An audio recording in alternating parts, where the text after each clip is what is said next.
No, you say it's not Uhuru yet. I'm trying to look at the APC like a jerry can or a cellophane, and you keep stashing it.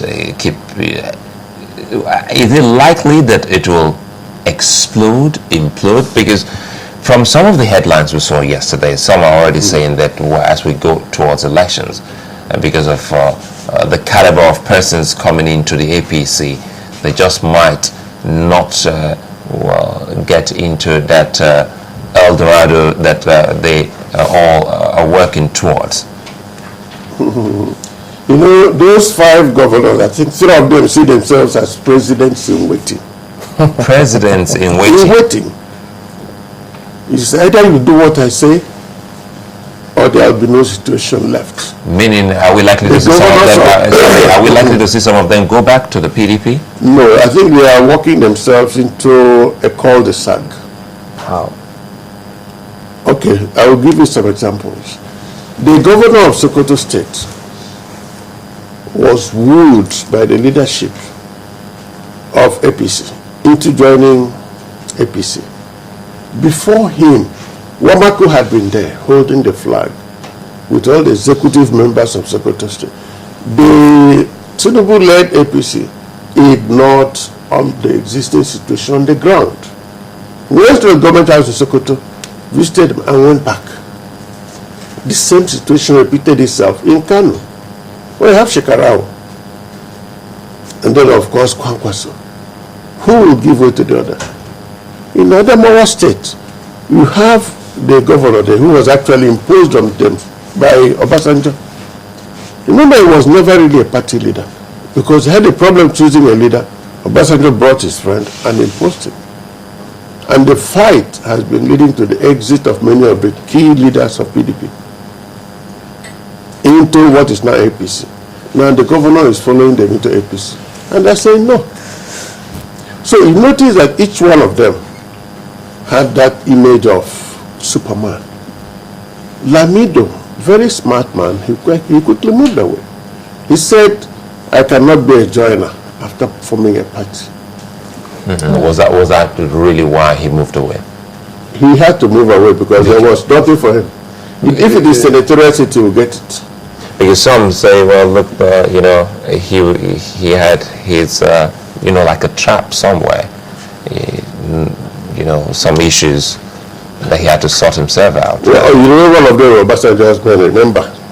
Obasanjo is still in PDP and will never move. Can we really say the former president is still a member of the PDP? He has no choice. He cannot be under Bola Tinubu. Bola Tinubu is the leader of APC. I thought they just became friends recently. In politics, please, just let's face the reality. Tinubu calls the shots in APC. It took Buhari some time to understand it, and he did. I'm still trying to understand. I mean, we've analyzed the House of Representatives. What about the Senate? How come it's been able to keep its head above water? I think the man called David Mark is a very seasoned administrator. If you notice the way he has been handling the crisis in the Senate, you hardly get to hear of anything in the pages of newspapers. I think he has the Senate firmly like this. There will be no situation of cross-carpeting, not carpeting, and so on. He will avoid it. Yeah, but there are lots of reports saying, listen, there will be some cross-carpeting. Yes, there will be, but remember also some people went to court suing the leadership of National Assembly and PDP, of course, not to declare the seats vacant. So even if somebody like the former governor of Kwara State decides to move, all that David Mark will do is to say this matter is in court, therefore it will not be resolved here. Bam, and that's the end. And that's the end. But, it will seem that all we're going to be doing in 2014 is politicking. Are you afraid for the spate of development? There will be no government, there will be politics. That's all. That's what you foresee? That's what I foresee. And let me also tell you that some of those who had their programs for 2013, they were sure that by December 31, there will be no President Jonathan in office. The way they really, really harassed him. And all those obstacles were all state managed one after the other. Once he solves one, another one will come up. And this one kept on, and the man is still there. What do you think? What do you think? Do you think at the end of it all, because that's all the headlines, aides analyze how the president will win and also lose in some places in 2015. Give and take, having some permutations, looking at what has happened in 2013. How would you expect him to jump and avoid these landmines, in his word? Well, let me put it this way. The man, Jonathan, the way I see him, that he did not set out to become president. I think he takes everything that comes his way as the wish of God. If God wishes me to be there. Because nobody has ever seen him really fighting back. Throughout 2013, he never fought back. Even the reply to Obasanjo's letter was not a fight back. Otherwise, you will have reminded Obasanjo that when you were president, you had Bola, you had the Minister of Justice, you had two national vice chairmen, you had so many people. And they are calling me the killer of men, and so on. You see, the man, Jonathan, he can do his analysis now. All his men can do now, but 24 hours is a long time in politics. Yeah. Don't ever bet on Kanu, that Kanu will vote left or right, because they have been changing positions. Speaking of which, because Sokoto, the same thing. the way the politics is playing itself out now, because what you read in the media is never really the true story. There are lots of things going on behind the scenes which you will never know, including so many which they take the oath for. Granted. But you know, don't forget, because I mean, the chaps in the National Assembly, House of Reps, have also talked about that impeachment threats coming back in January or sometime this year. And then you have the unique way that the North plays politics. Now look at the two governors that backed out of going and joining into APC. And then you have those who have moved on to join the APC. Now, if you assume that, well, the North wants power to come next time, can't that be considered as some sort of strategy? Says, okay, you guys, just hang on here. You go there so that whatever happens, you play the game here and there, ultimately, so that it will come over there. Well, let me start with first why Lamido backed out. Lamido, as he is today, cannot win the primaries in PDP. He may stand I'm up so sure. In politics, if you have the structure, and you hold the structure if you're holding the party chairman and party secretary, then you can understand why they wanted Tuko out. Unfortunately, under PDP way of doing things, it's still the president who will nominate. So as long as the president is there, just forget it. Yeah, but Atiku Abubakar can tell you his story with Obasanjo. But it goes beyond the president's nomination. No.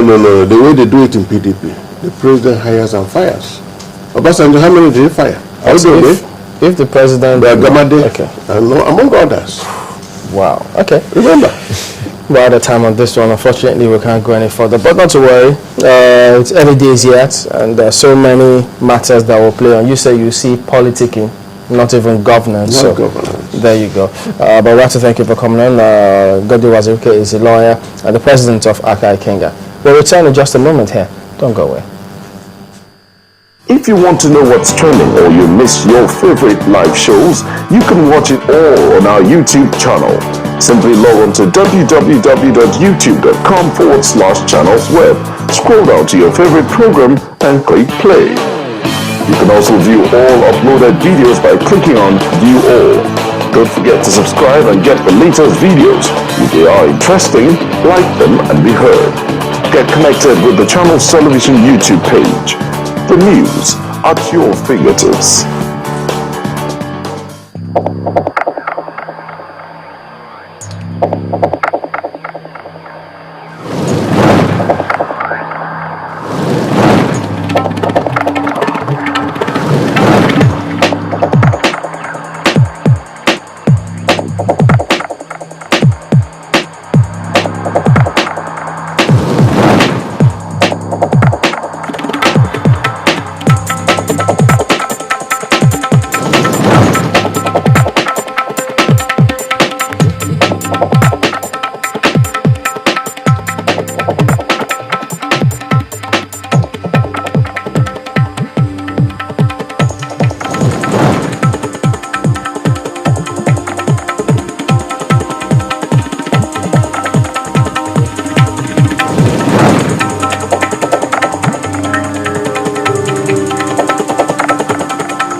time to call it a day today on Sunrise Daily. We thank you all for watching. We'll see you next time. I'm Chamberlain Ikuso. Oh, thank you so much for staying with us. Well, many thanks. See you again. I'm Slyman. Lady.